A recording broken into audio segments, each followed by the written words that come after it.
Seguimos en este espacio en Colombia 4.0, el encuentro de los ecosistemas de innovación digital organizado por el Ministerio TIC, bajo la dirección del ministro Mauricio Liscano. Quiero invitar a todas las personas que están terminando de ingresar a que tomen asiento y se ubiquen en las sillas vacías. Ya todos los que están conectados en nuestras redes sociales que sigan sintonizando esta transmisión en vivo. A continuación disfrutaremos del panel Experiencias exitosas de transformación digital en el sector público colombiano. Quienes estarán en el panel será Fabio Ortega, subdirector de cuentas de depósito y pagos del Departamento de Sistemas del Pago del Banco de Bogotá; Tito Lobo, director nacional de atención y trámite de quejas de la Defensoría del Pueblo; Luis Rivera, quien en su momento lideró todo el proceso de digitalización en los expedientes judiciales de la JEP. El moderador será William Fernando Oviedo Camargo, director del Gobierno Digital del Ministerio TIC. Recíbanlos todos con un fuerte aplauso, por favor.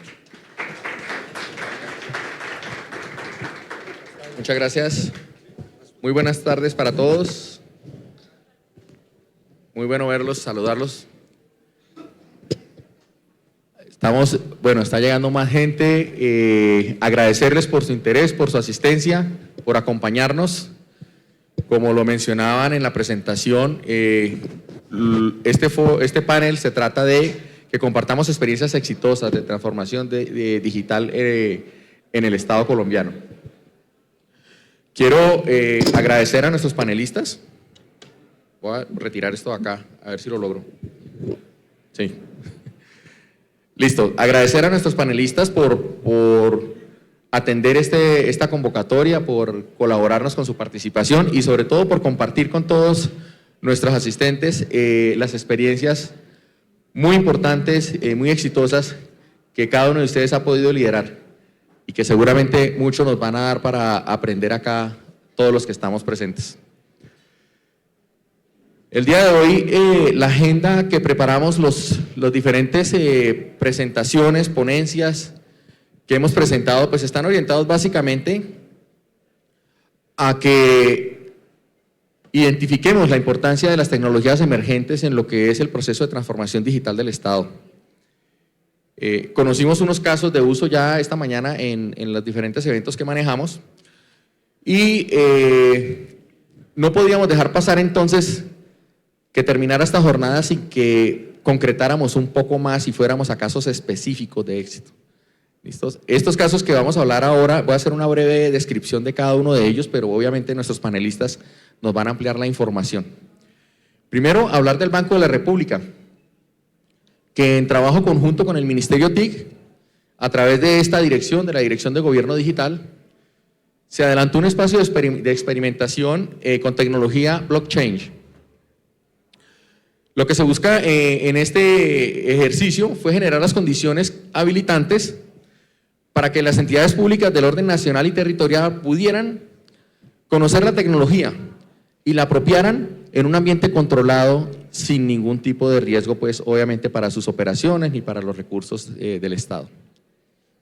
Ese proyecto se desarrolló con aliados estratégicos como Persys Technology de España, como Partner Ripple de Estados Unidos, que son empresas reconocidas a nivel mundial en este tipo de tecnología. Sobre ese tema pues nos van a hablar ahora. El Centro de Analítica de la Defensoría del Pueblo está integrado por desarrolladores expertos en derechos humanos, ingenieros, arquitectos y científicos de datos que se organizan en 4 células o grupos de trabajo para hacer análisis de información. Ellos vienen trabajando en construir modelos de… ¿Me escuchan bien? Sí. Construir modelos conceptuales para las soluciones y problemas basado precisamente en la experticia de los funcionarios. De acuerdo con esto, la entidad lo que busca es de manera exponencial incrementar sus buenos resultados en el monitoreo de las vulneraciones de los derechos humanos. Como tercer ejemplo que vamos a exponer hoy, la JEP, Jurisdicción Especial para la Paz, que ustedes saben que nació hace muy poco en realidad, relativamente poco, tuvo un proceso muy interesante de digitalización. En este caso, digamos, hubo una adopción muy interesante de la tecnología en beneficio de sistematizar, de digitalizar todos sus procesos. El sistema de gestión para administrar y tramitar todas las acciones judiciales que se desarrollan en la JEP de manera ágil, segura, eficiente y sostenible y transparente es uno de los temas que vamos a tratar acá y nos van a contar la experiencia, bastante interesante. Nuevamente agradecerles entonces a Fabio, a Tito y a Luis Felipe por acompañarnos el día de hoy y compartir estas experiencias con todos nosotros. Queremos hacer esto de una manera muy participativa. Voy a plantearles inicialmente algunas preguntas de introducción para que vayamos entrando en contexto en el tema a nuestros panelistas, pero el espacio está abierto para que más adelante las personas que consideren tengan alguna inquietud o algo y quieran preguntarle a nuestros panelistas sobre algo puntual, pues obviamente tenemos espacio abierto y se puede realizar. Primero, como siempre es, en cada uno de estos casos, señores panelistas, ¿cuál era esa necesidad puntual que se tenía? ¿Cuál era la problemática, la necesidad que se necesitaba resolver en cada uno de estos ejemplos que vamos a compartir hoy de éxito en la implementación de nuevas tecnologías, tecnologías emergentes, en la digitalización como tal del Estado? Entonces, les cedo la palabra para que nos cuenten rápidamente en cada uno de ustedes nos comente cuál era esa necesidad, esa problemática. No entremos todavía en el tema tecnológico, es desde el punto de vista de la función a desempeñar en cada una de las entidades, cuál era la problemática que tenía que resolver. Bueno, William, pues muchas gracias y a todo Mintic por la invitación que nos hacen hoy y a todos los interesados, qué bueno que estén aquí, se ven bastante bien desde este lado, se ven muy guapos y guapas. Banco República, de donde vengo. Todos lo saben, la parte misional es mantener el poder adquisitivo del dinero y de ahí se traza metas de inflación, eso lo saben los economistas, yo no soy economista. Y también es ofrecer sistemas de pago eficientes y seguros en la economía. Entonces, dentro de esa función, yo soy un área que se denomina Departamento de Sistema de Pagos y, claro, siguiendo ese mandato de buscar sistemas de pagos eficientes, dos soluciones. Para el tema de pagos minoristas, la de todos nosotros como ciudadanos, muy pronto van a llegar a sus celulares el denominado Breve, el sello, que no es un sistema, que no es una plataforma, que es un sello, que todos los colombianos vamos a recordar cuando yo haga una transacción por ahí, le pague a un comercio o le transfiera a un amigo o le pase la mesada a mi hijo, en esa zona breve va a tardarse menos de 20 segundos y no voy a tener que preguntar si tienes, y hablemoslo, ya lo hablamos bien, si tienes NEC o si tienes DaviPlata o si… No, es totalmente interoperable, ¿sí? Totalmente interoperable. Entonces, innovación ahí. Primero la regulación, el banco buscó que le dieran ese poder de la regulación de los pagos inmediatos interoperados, lo logró. Luego plantea el sello, que no es del banco, es de la industria, es de todos y en algún momento va a ser de los colombianos. Breve, B-R-E-B, y nos dice, bueno, breve, BR de Banco República. No, realmente breve, lo que decimos, hazlo algo breve, hazlo rápido. Y entonces breve, oportuno, gratuito en la mayoría de los casos. Entonces, ese es el gran proyecto y para eso, como les digo, no solo la regulación, sino el banco está haciendo el esfuerzo de brindar las plataformas tecnológicas. Retail. Ahora nos vamos a los otros, a los pagos de alto valor, los que utilizan las entidades financieras para comprar títulos, etcétera. Y ahí la problemática, William, es pensar en pagos transfronterizos. ¿Cómo solucionar? ¿Cómo hacerlos más oportunos? ¿Cómo un ciudadano que va a trabajar a Estados Unidos logra enviarle el dinero a su familia de forma, ojalá gratuita, de forma oportuna, de forma eficiente, sin fricciones? Entonces, ya lo contaremos más adelante, que es uno de los problemas que estamos tratando con la experimentación, cómo llegar a una de esas soluciones. Aún no lo tenemos, pero estamos trabajando en eso. Perfecto, muchas gracias. Bueno, entonces vamos, Tito, cuéntanos acerca de la problemática o necesidad a solucionar en tu caso. Gracias, William. Buenas tardes para todas y todos, un cordial saludo.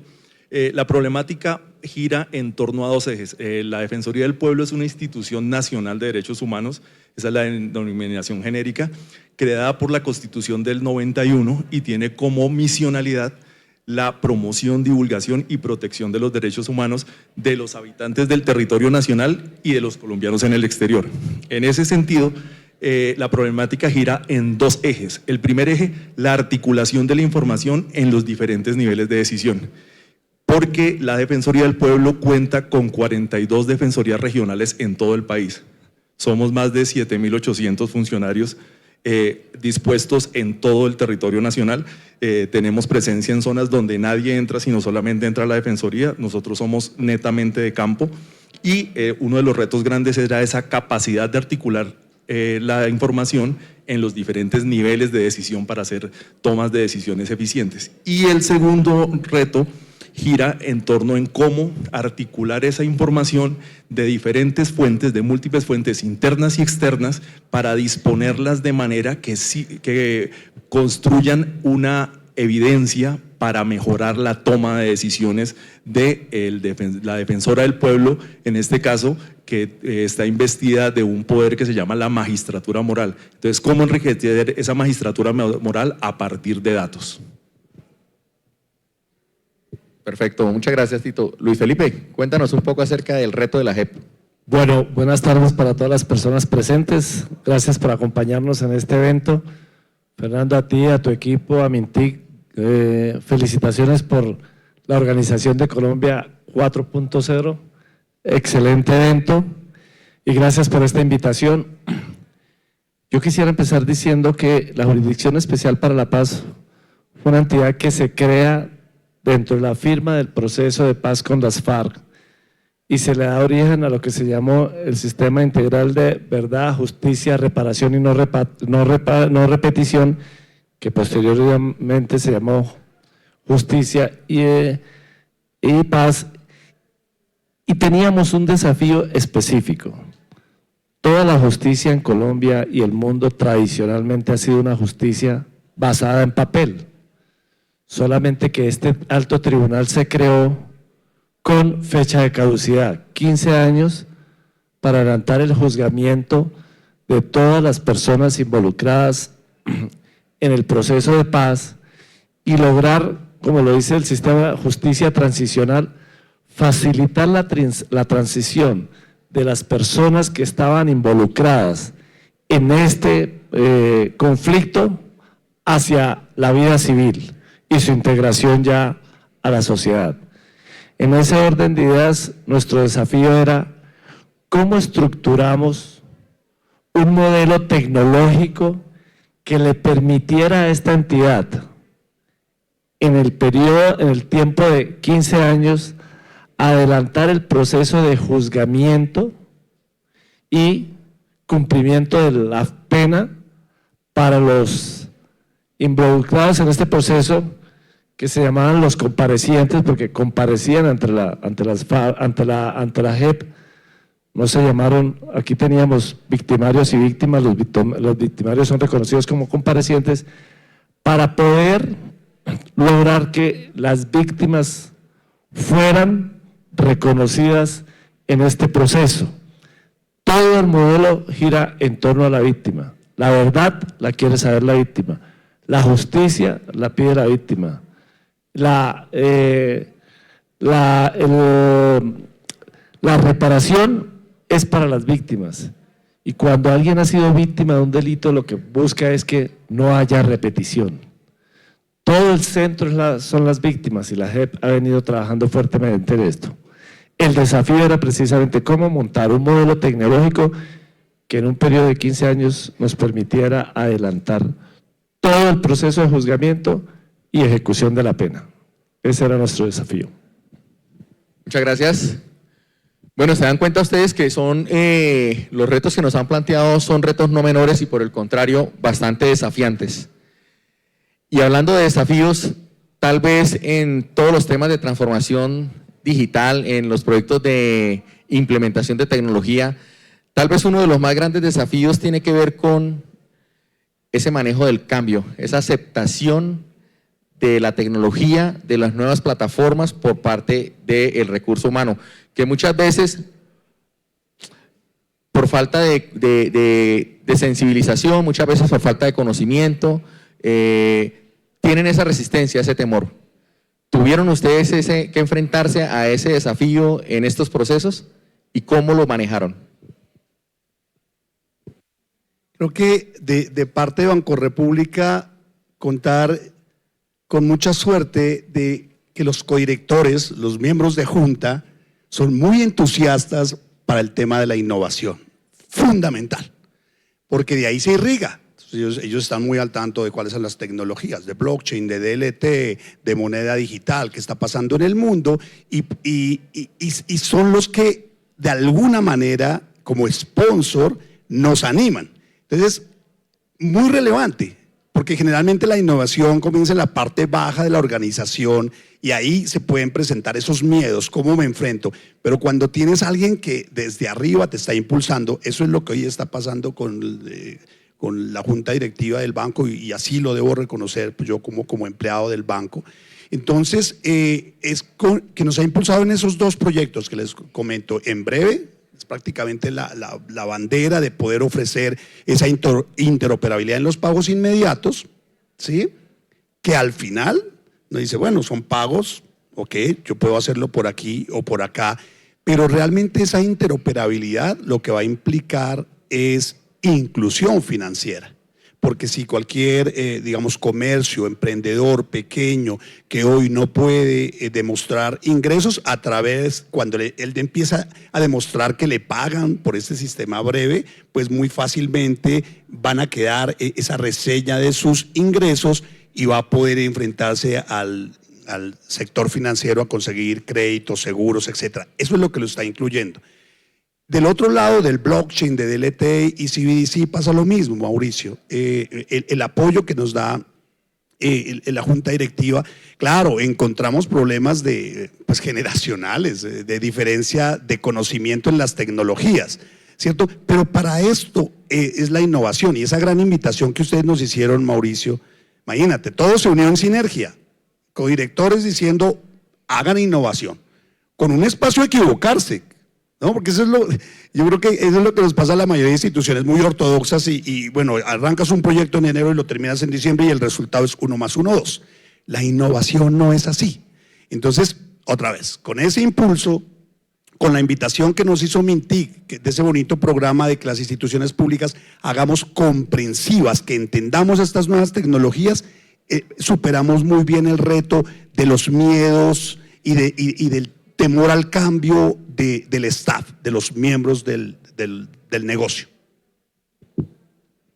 Vamos con...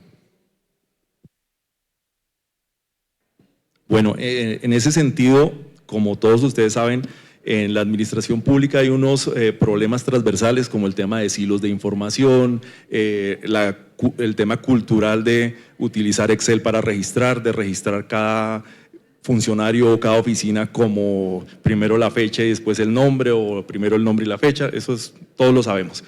Entonces, en ese sentido es muy importante tener claro que en estos proyectos de innovación se debe partir desde la misionalidad de la entidad, tener muy clara la misionalidad de la entidad y sobre la misionalidad legal y constitucional construir ese proyecto tecnológico, pero además construirlo a partir de la experiencia de los funcionarios de la entidad, eso es lo más valioso. Porque nadie por doctorado que tenga le viene a enseñar a un funcionario, por ejemplo en el caso de la Defensoría del Pueblo, que lleva 30 años registrando violaciones de derechos humanos, ¿cómo va a hacer su trabajo? Va a contribuir a mejorar las cosas, pero no le va a enseñar. Entonces, en ese sentido, para evitar esos choques, es muy importante dejar claro que esto y devolvámonos a nuestras clases de gramática, las preposiciones. Estos no son proyectos de tecnología, son proyectos con tecnología. Estos proyectos deben de ser liderados por el área misional. La tecnología es un apoyo y contribuye de manera extraordinaria, pero se necesita que sean liderados por las áreas misionales y no por ingenieros, sino por los que tienen el conocimiento. Y se necesita que haya un equipo interdisciplinario para poder lograr esa conjunción entre las matemáticas y las ciencias sociales. Porque si ustedes no tienen matemáticos en sus proyectos, pues van a tener complicaciones cuando se habla de lograr esa conjunción. Perfecto. Luis Felipe, la resistencia. Bueno, nosotros creo que la gestión del cambio era quizás uno de los elementos, de los factores críticos de éxito más determinantes de este proyecto.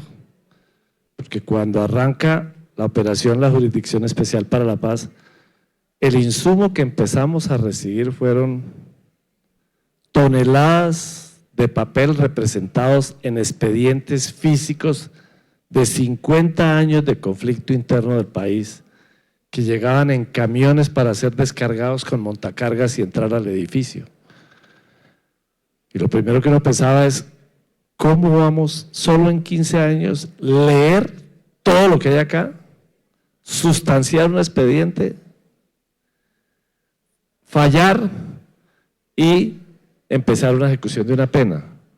Solo en la lectura de esa cantidad de expedientes, muchos de ellos en una condición física crítica, las evidencias, fotos y demás que pudieran venir impresas en esos expedientes, uno decía, ¿qué vamos a encontrar ahí?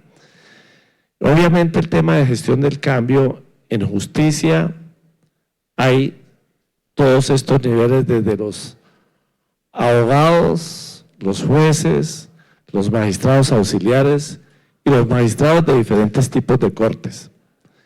Cuando estamos hablando de un magistrado de alta corte, es una persona que lleva toda su vida dedicada a la justicia y llega a ese nivel después de muchos años de transitar por los diferentes escenarios que él debe transitar para llegar a magistrado en alta corte, con lo cual en su mayoría son personas de edad avanzada, acostumbrados por razón del modelo operativo de la justicia a tomar un expediente en papel, leerlo, resaltar, poner posits e ir sustanciando en un Word. Y decirles que esto ahora lo vamos a digitalizar, OCR profundo, ponerle Machine Learning, inteligencia artificial, y que acelerara el proceso de análisis a través de analítica holística, ya fuera de Text Analytics o Video Analytics, y que posiblemente, articulado con todas las bases de datos de jurisprudencia a nivel nacional e internacional, el sistema perfectamente podría decirle un caso de estos. En Kosovo, la Corte Internacional de la Haya, con estas evidencias similares y estos delitos similares, falló de esta manera. Sugerirle el fallo. Eso es un cambio totalmente de paradigma y de chip. Ese era el desafío nuestro. ¿Cómo lograr que en todas las instancias de justicia y de investigación y acusación de la Jurisdicción Especial para la Paz, en la unidad de investigación y de acusación está integrada por fiscales también de mucha experiencia, que vienen trabajando de la misma manera, expedientes que leen y van sustanciando en alguna herramienta tecnológica. Y decirles, ahora vamos a utilizar tecnología y vamos a ser 100% digitales. Ahí estaba el desafío, cómo lograr poner a hablar en términos tecnológicos a todos nuestros usuarios misionales en la jurisdicción. Bueno, evidentemente todos tuvieron éxito en ese manejo del cambio y en la aceptación de la tecnología. No estaríamos aquí hablando sobre esas buenas experiencias si no fuera así. Más allá de lo que es la resistencia al cambio que generalmente se da en todos los proyectos de tecnología, en todos los proyectos de transformación digital, ¿qué otra dificultad, qué otra barrera tuvieron que enfrentar? Muchas veces es la voluntad política, que ya nos dijeron allí arrancando, nos comentaban que efectivamente es importante el apoyo de la alta administración, las directrices, los lineamientos y ese impulso. Tal vez la articulación con las diferentes áreas, tal vez recursos económicos, tal vez tramitología interna. ¿Qué otras dificultades así que ustedes resaltarían como líderes de proyecto se presentaron? Y igual, ¿qué aprendieron y cómo se les dio tratamiento? ¿Cómo lograron sobrellevarlas? Mira, Mauricio, en nuestro caso, vuelvo a breve, pues es llegar a la industria, es llegar a mirar productos que ya existen para los pagos inmediatos. Y ustedes todos, nosotros los conocemos, Nequi, David Plata, Transfilla y otros, ¿cierto? Cada uno, por supuesto, como empresa privada buscando su respectiva rentabilidad. Entonces, cuando el banco toma esta decisión de complementar la interoperabilidad, pues imagínate, llegar a la industria y ahora llega el banco y qué va a pasar con los demás. Pero tomó esa decisión con una frase que ustedes escuchan mucho, que es construir sobre lo construido. Lo que vamos a hacer dentro de la regulación, la interoperabilidad y la infraestructura que está presentando, la idea es que complemente la industria. Y esa fue como la mejor forma de coordinar con ellos, y hoy están todos en el proyecto, todos convencidos de eso, ¿sí? Claro, lo complejiza, ¿no? Porque ya, digamos, hay una experiencia muy buena en Brasil que se llama PIX, pero la idea es que allá solo el Banco Central ofrece ese sistema y punto. Aquí van a haber 5, de arrancada 6 sistemas. Entonces, permitir que el banco ofrezca esa infraestructura en donde todos tengan cabida, en donde todos busquen un solo fin, que es que los ciudadanos colombianos podamos pagar de mejor manera, y que eso en algún momento o a muchos nos lleve a inclusión financiera. Mira el propósito más allá de los pagos, realmente como logramos esa negociación y esa sinergia, Mauricio, y todos, para hoy pues ser una realidad. El proyecto está en camino, entra alrededor de agosto, septiembre del próximo año, pero toda la industria jalonando, todos pensando en ese objetivo de que seamos colombianos más digitales, de la inclusión financiera, que sea oportuna y que sea en lo posible gratuita. Negociación, creo, Mauricio, la palabra clave. Muchas gracias, Fabio. Me quieres cambiar el nombre definitivamente. Discúlpame, William. Pero no importa, creo que me iban a poner Mauricio. Parece, por alguna razón lo estaba apropiando. Gracias, William, discúlpame. No, acepto el cambio. No hay ningún problema. Tito, cuéntanos. Bueno, el tema de que el funcionario se vea reflejado en el dato, porque si el funcionario se ve reflejado en el dato, cuando un funcionario que está en Arauca se ve reflejado en el dato, en un documento, en una toma de decisión, el funcionario se vincula y hace un adecuado registro de información, porque ese es otro de los retos importantes, cómo cambiar la cultura y que hagan un adecuado registro de información teniendo en cuenta el ciclo de colección, procesamiento, análisis y visualización. Si no hay un adecuado registro de la información, pues ese dato se va a perder. Entonces, en la medida que el funcionario de campo se vea reflejado en el dato, se dé cuenta cómo ese trabajo valioso que siempre han hecho está adecuadamente registrado, se contrasta con otras bases de datos, con otra información, que eso sirve para identificar patrones o tendencias que protejan los derechos humanos, eso es muy importante. Y Felipe, cuéntanos. Gracias, Fernando. Yo creo que adicional al tema de uso y apropiación digital, quizá una de las barreras más grandes que uno encuentra a nivel de este tipo de tribunales, y yo creo que en general en las compañías, es la cultura.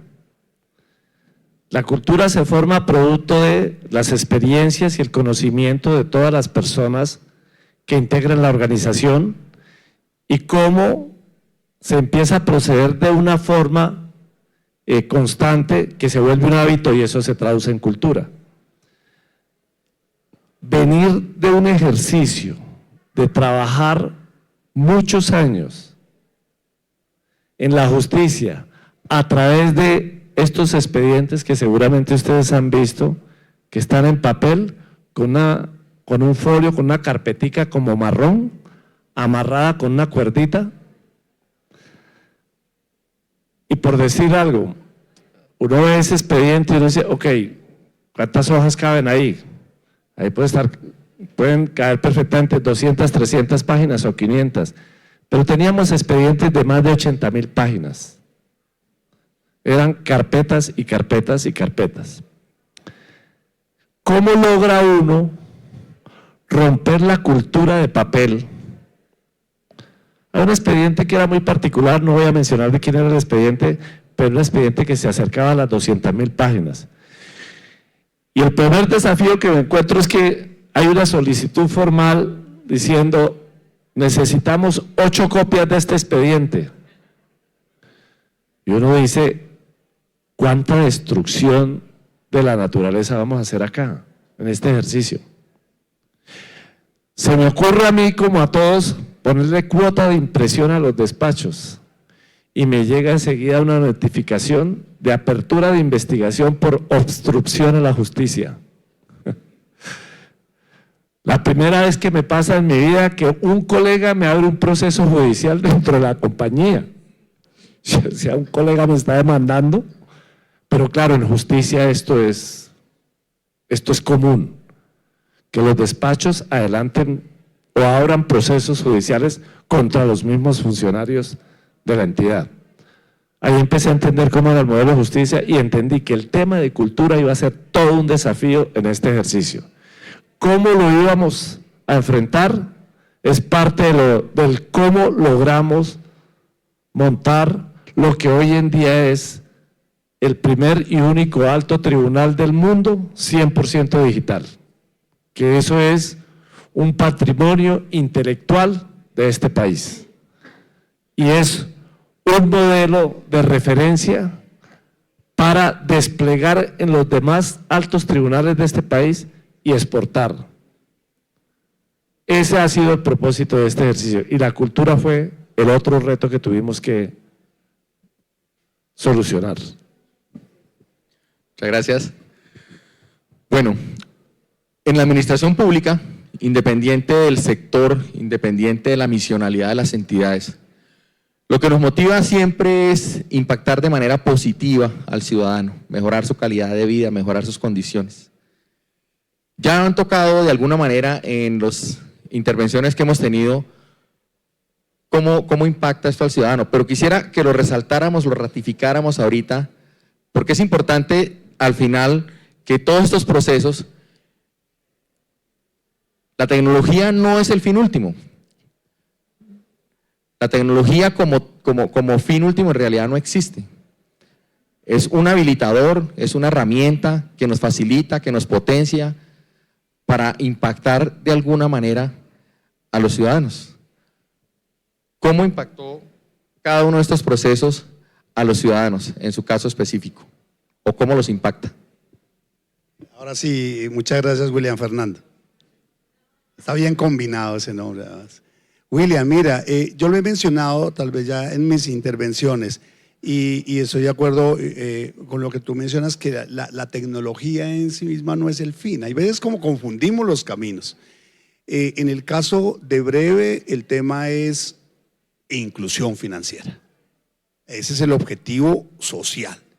Allá, cuando monitoreemos y entre definitivamente pues todas estas estructuras o infraestructuras que está ofreciendo el banco, se aplique la regulación y toda la industria que nos está acompañando, se suba a este tren, al final lo que vamos a monitorear es no cuántas transacciones se hacen en el sistema, sino cuánta parte de la población, de pequeños comercios, de gente emprendedora que hoy puede estar un poco en la sombra, porque no puede mostrar sus ingresos, a través de Breve lo pueda lograr, William.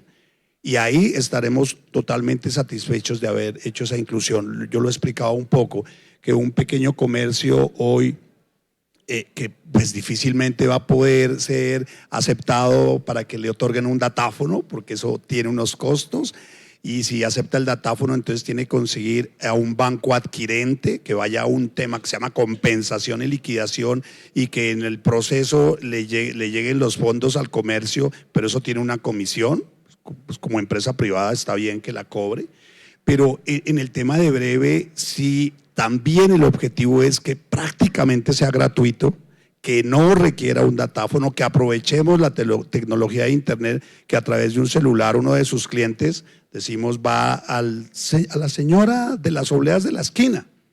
Perfecto, deme su número de celular y sin preguntarle si tiene este Nequi o este DaviPlata, estoy hablando de la mejor manera de ellos porque han contribuido muchísimo en estos desarrollos, pero hoy nos preguntamos, ¿tienes Nequi o tienes DaviPlata? Entonces, un usuario del Banco Mundo Mujer que nació en Popayán, ¿cierto? Banco de los Ciudadanos Caucanos, pues no está ni aquí ni allá.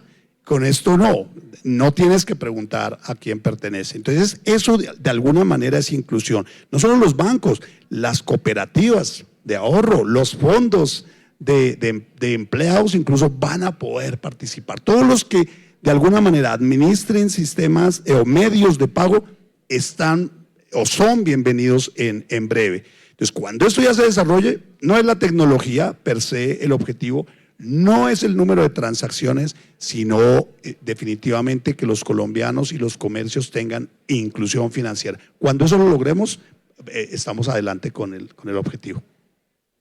Importante. Esto de verdad es un verdadero impacto a los ciudadanos. Cuéntanos, Tito.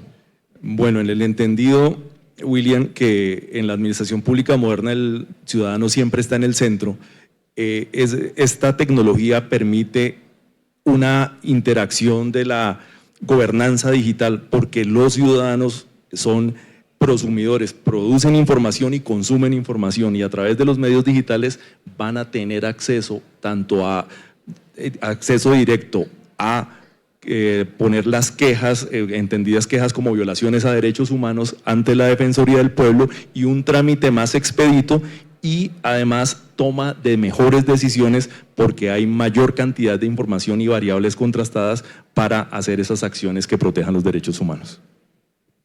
Perfecto. En el caso de la JEP. Bueno, es bastante sensible porque estas historias no empiezan con ceros y unos, ni con bits ni bytes, sino empiezan con unos temas de violencia absurda y desgarradora en el país. Y lograr a través de la tecnología facilitar que los procesos de juzgamiento y pago de penas en este modelo de justicia transicional pueda reparar y restaurar a las víctimas, que fueron más de 7 millones de víctimas, las censadas, afectadas por este conflicto interno de más de 50 años.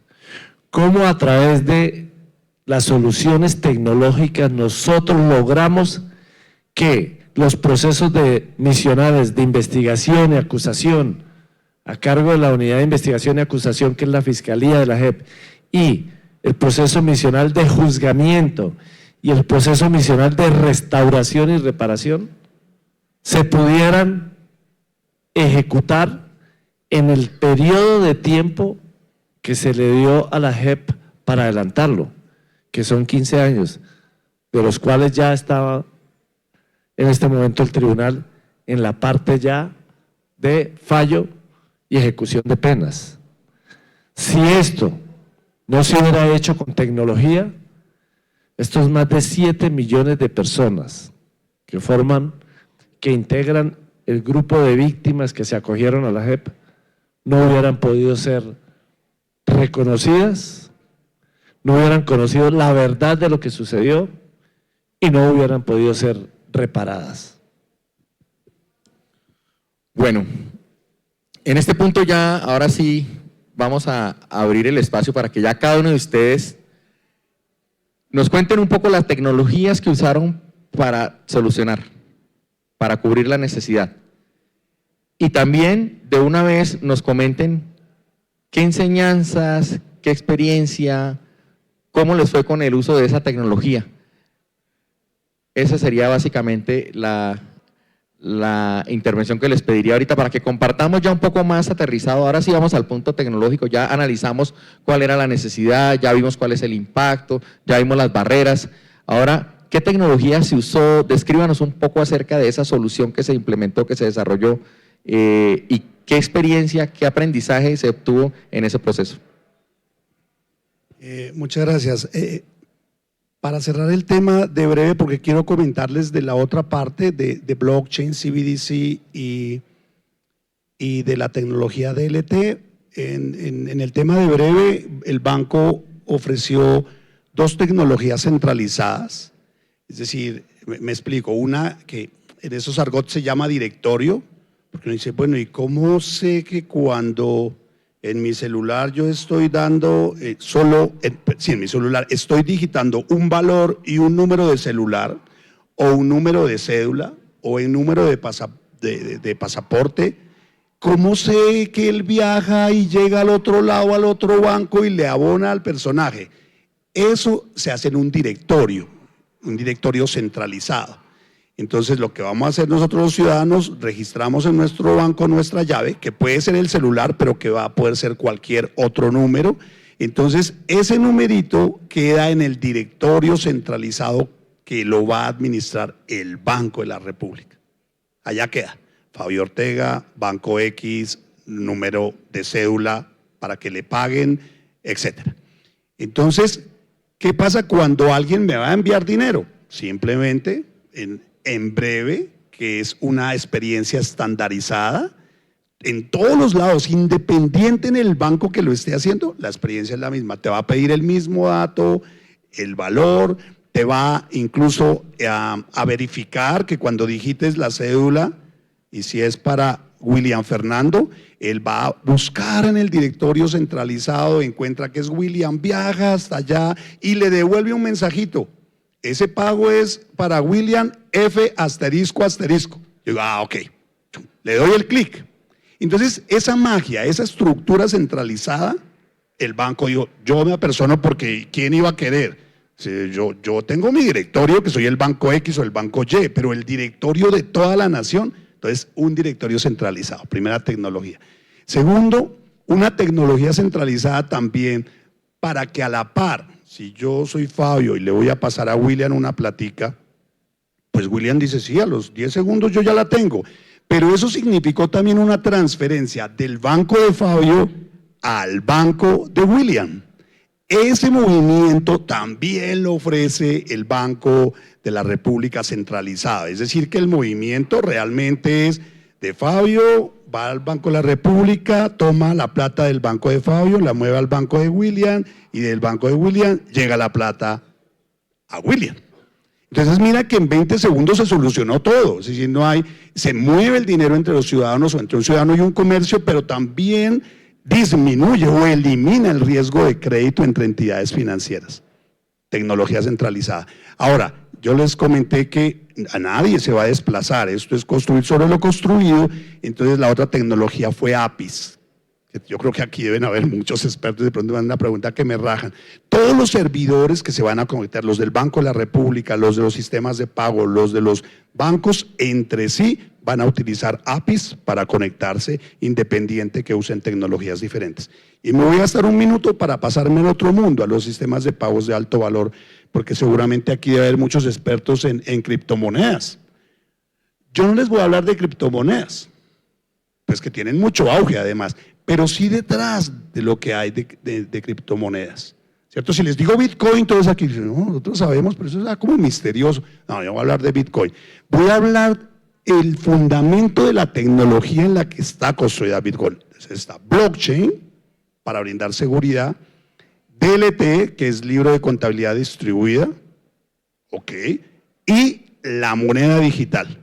Gran diferencia ahora de nuestro lado del Banco de la República, utilizamos blockchain en el experimento que muy bien nos invitó Mintic, bien, para seguridad. Utilizamos DLT, perfecto, para que todas las entidades financieras que participan en ese sistema tengan la base de datos. Esa es la gran magia de DLT. Y entonces cualquier transacción que se haga en esa base de datos, todos la tienen registrada en su base de datos. Dice, ¿y por qué eso es importante? Claro que sí, pues lo reconocemos ahora, que ya hicimos el experimento. Que si alguno de esos nodos se cae, es decir, la nube o el servidor se apagó, o hubo una catástrofe, o un hacker llegó y lo atacó y lo dejó por fuera del servicio, los demás siguen transando, porque todos tienen la base de datos, todos tienen el saldo de la entidad, y cuando el nodo que se cayó, que es una entidad o el Banco Central, se revive en la red, se actualiza automáticamente. Para mí eso era magia.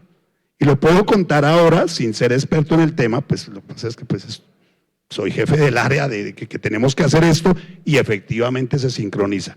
Entonces, seguridad, resiliencia, performance. Logramos 10.000 transacciones por segundo en una red de pruebas. 10.000, es decir, que tú parpadeas y ya hizo 10.000 transacciones por segundo. Para mí es una cosa muy interesante. Entonces, blockchain, moneda digital, DLT, claro, tiene que quedar muy claro, William, que es en ambiente de pruebas por ahora. El banco no ha tomado ninguna decisión de emitir moneda digital, sino estamos experimentando. Creo que la gran mayoría de los bancos centrales estamos dándonos esa pela de reconocer los beneficios que tienen esas tecnologías para ver cómo complementan los servicios que ofrecemos. Y también que quede claro, no es criptomoneda. Hace días dimos una noticia similar de esta experimentación y la primera noticia que salió es el banco va a emitir una criptomoneda. Yo digo, no es criptomoneda, es utilizar las tecnologías que hoy están disponibles. Blockchain, moneda digital y DLT. Gracias. Vamos, Tito. Gracias, William. Las tecnologías que utilizamos, procesamiento de lenguaje natural fundamental, machine learning, computación en la nube, fueron las tecnologías estructurales del Centro de Analítica de la Defensoría del Pueblo. Perfecto. Bueno, ¿y cómo un poco la descripción de la plataforma? A ver, es una plataforma multifuente que permite utilizar datos estructurados y no estructurados.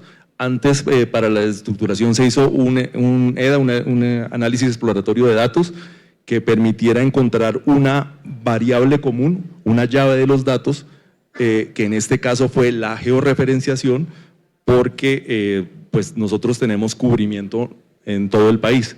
Entonces, el hecho se asocia a una georreferenciación y esa es la llave de los datos. Y después, como la Defensoría tiene 32 años de información en diferentes fuentes y formatos, pero además tiene 18 líneas de atención especializadas muy diversas que van desde víctimas, medio ambiente, deporte, infancia, mujer y género, ambientes digitales, son 18 líneas de atención. Necesitábamos interoperar con fuentes externas y utilizar la data propia para disponer esa información en un lago de datos donde se pudiera consumir según la necesidad de cada una de las áreas específicas y con un gran tablero maestro. Bueno, muchas gracias. Luis Felipe, ¿cómo pasamos de los camiones llenos de expedientes al expediente digital? Bueno, nosotros lo primero que definimos es crear un modelo de justicia digital. Mi experiencia venida del sector financiero, nos veníamos trabajando fuertemente en modelos de fintech y definimos crear un modelo de LawTech, lo que se conoce en el mundo como un modelo de e-justice. Una LawTech, pues lo que parte de la base es que toda su información es digital. Creamos una fábrica de digitalización para poder subir de manera ordenada, con OCR profundo, todos estos expedientes en papel, siguiendo las definiciones de gestión documental del Archivo General de la Nación. Ya con esta información digitalizada, con OCR profundo, pues teníamos una materia prima clave para el uso de tecnologías. Por ejemplo, ¿qué se busca en un expediente cuando un juez o un magistrado pretende sustanciar el expediente? Delitos en circunstancias de modo, tiempo y lugar. ¿Quién lo hizo? ¿Qué hizo? cuándo lo hizo y y dónde lo hizo. Para poner un ejemplo, un cabecilla de las FARC, cualquiera de los que se acogieron al proceso, identificar reclutamiento de menores, Urabá antioqueño, década de los 80. Cuando usted empieza y coge un expediente de más de 100.000 páginas a leer y a resaltar y a buscar allí, después de cierto tiempo, el ser humano se agota y se cansa.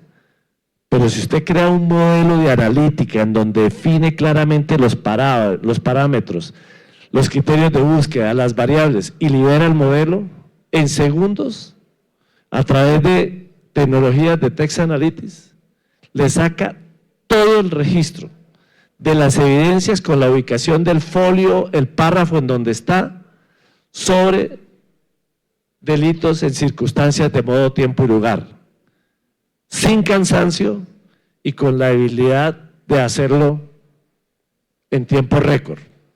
Esa fue una de las primeras tecnologías que utilizamos: digitalización, OCR profundo y analítica de texto.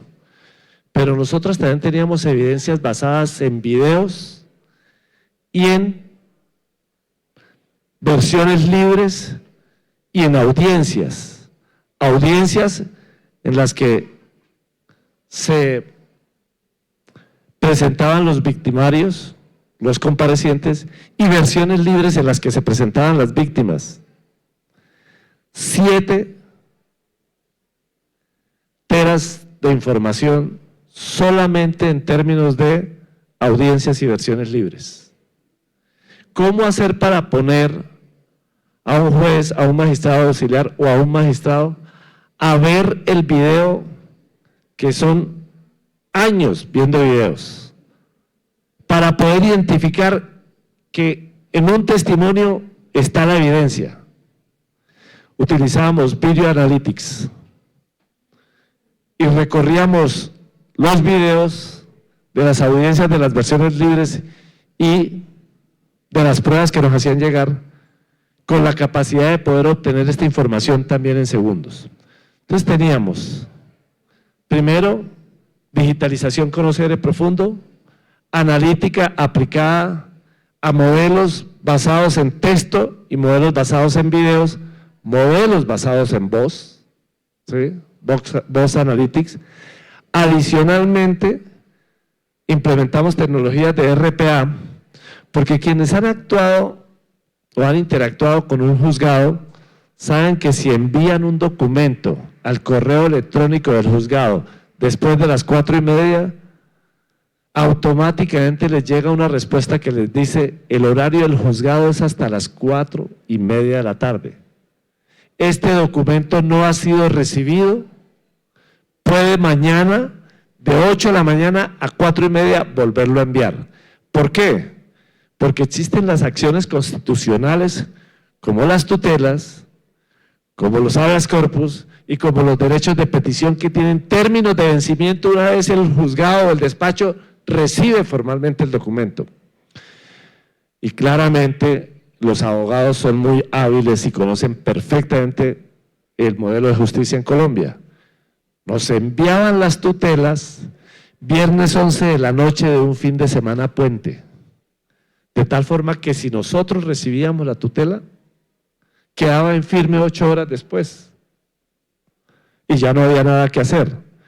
Nosotros tenemos un RPA. Levanta la tutela, Machine Learning tiene capacidad de conocimiento y dice: es una tutela, porque también nos llegaban correos comunes, también nos llegaban propuestas económicas para la dirección de tecnología. El RPA tenía la capacidad, con Machine Learning, aprendizaje continuo, de abrir el correo electrónico y decir: tutela, y de una vez la direccionaba a un equipo de la magistratura que trabajaba 7x24. En alguna reunión con un colectivo que defendía comparecientes, me dijeron: ¿qué es lo que ustedes, en dónde tienen la gente que cuando nosotros enviamos una tutela el sábado nos la contestan de una vez? Yo les decía: no, eso es un robot. ¿Por qué esa automatización de procesos basada en robótica? Eso es un robot. Me decía, déjenme conocerlo. Yo quiero conocer ese robot, que no es un robot de software, que recoge la información, la analiza y de una vez la direcciona para evitar que la tutela quedara en firme por vencimiento de términos. Entonces teníamos RPA, analítica, teníamos Machine Learning y también utilizamos tecnologías de CRM, tecnologías que son propias del sector financiero y me decían, ¿por qué un CRM?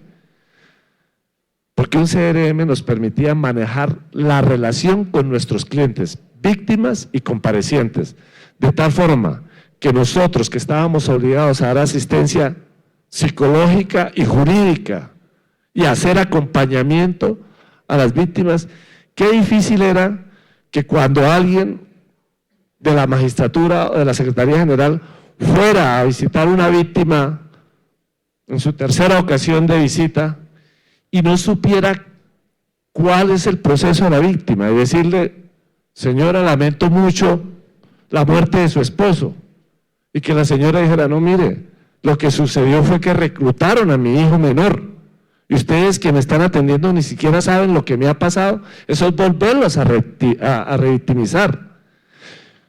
Antes de ir a hacer una visita, entraba al CRM y veía todo el récord de interacción con esa víctima. De tal forma que cuando llegábamos a la víctima, que normalmente está en los territorios más apartados de este país, sabíamos exactamente por qué había comparecido ante la JEP, por qué se había vinculado en la JEP, cuáles eran los apoyos que les habíamos dado, qué nos había solicitado, qué le habíamos entregado y qué estaba en pendiente por entregarles, para llegar ya con un conocimiento integral del cliente, que eran nuestras víctimas, como también llegar a un conocimiento integral del cliente, que eran nuestros comparecientes.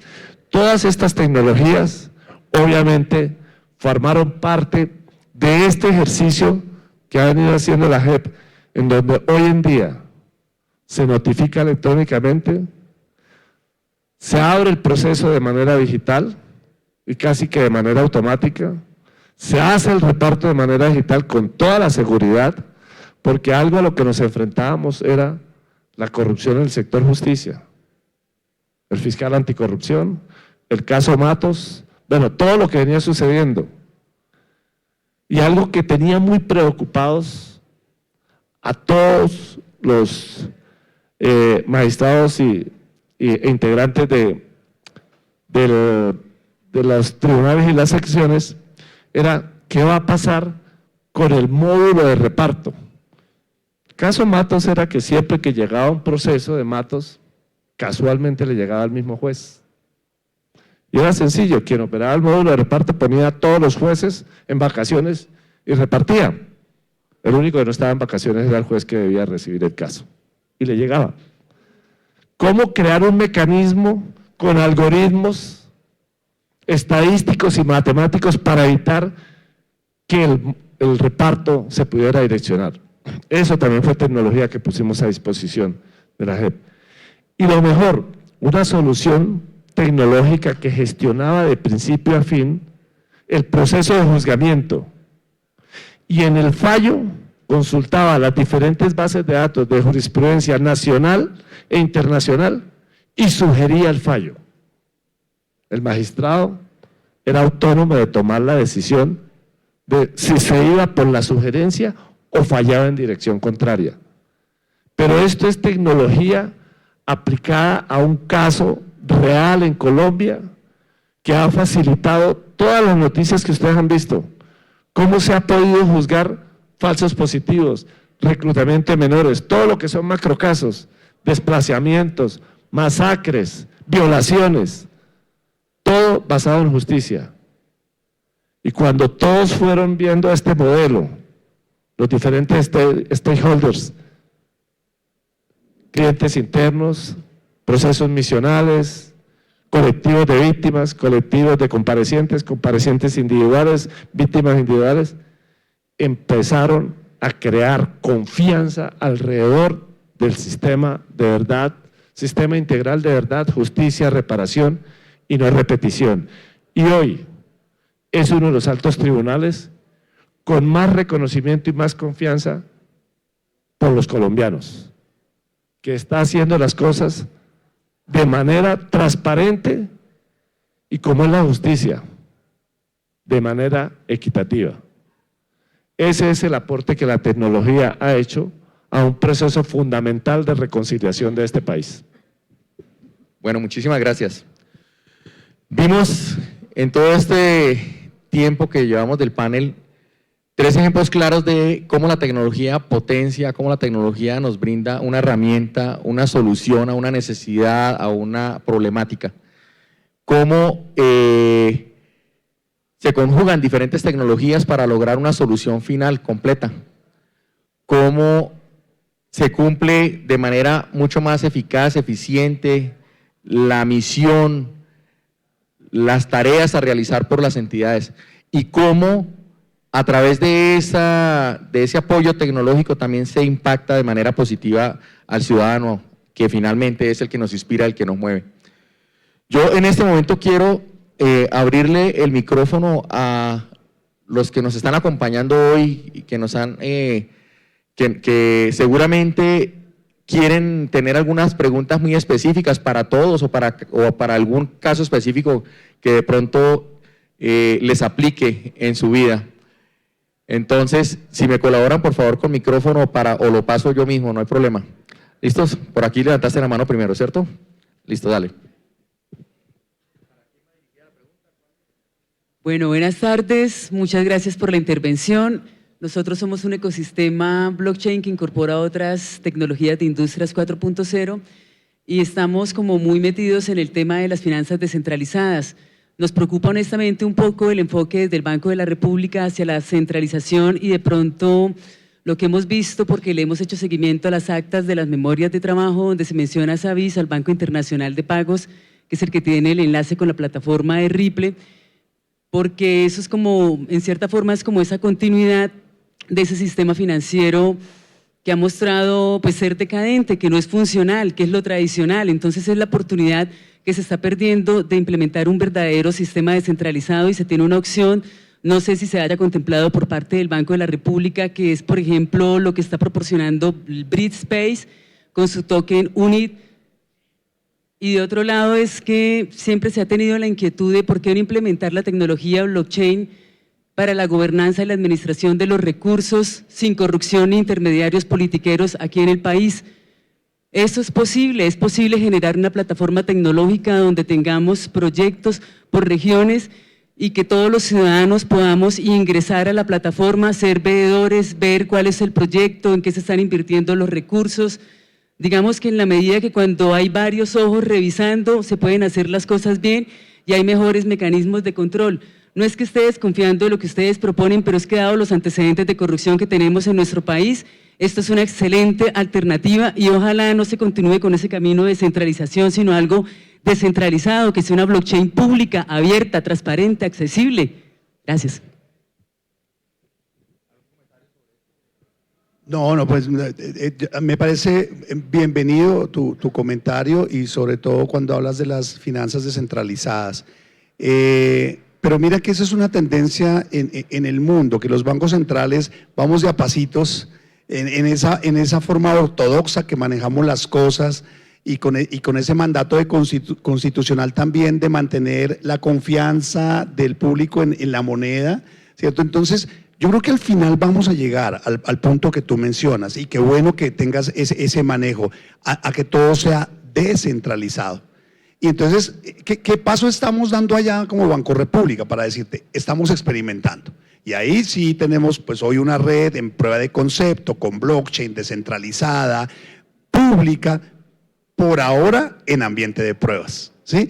Y si tú ves las experiencias en el mundo, no solo nosotros como economía emergente, sino las economías desarrolladas están en esa etapa. Precisamente porque dar un paso de una vez, moneda digital, blockchain, y si algo sale mal, el tema de mantener la confianza del público en la moneda es un activo que no se puede sacrificar.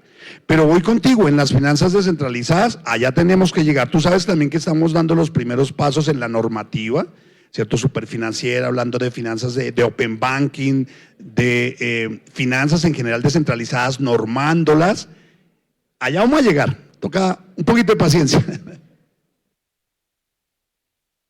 Bueno, qué pena, creo que nos va a tocar cortar el ejercicio. Yo tenía en mi programación, en mi mente y en el manejo de tiempo 3:30, según lo que tenía programado, pero me dicen que el tiempo se agotó a las 3. Le vamos a dar paso entonces al siguiente espacio que tenemos. Le quiero agradecer mucho a nuestros panelistas, varias manos levantadas que seguramente quieren hacer algunas preguntas. De pronto, si no es molestia, les pediría a los panelistas que los puedan atender ahorita. Por favor, preguntas muy puntuales, muy precisas, porque el tiempo es oro. Listo, y seguramente ya el tiempo que nos han dedicado, la verdad lo agradecemos mucho. Muy amables por participar, gracias por compartir y por todo lo que nos han enseñado.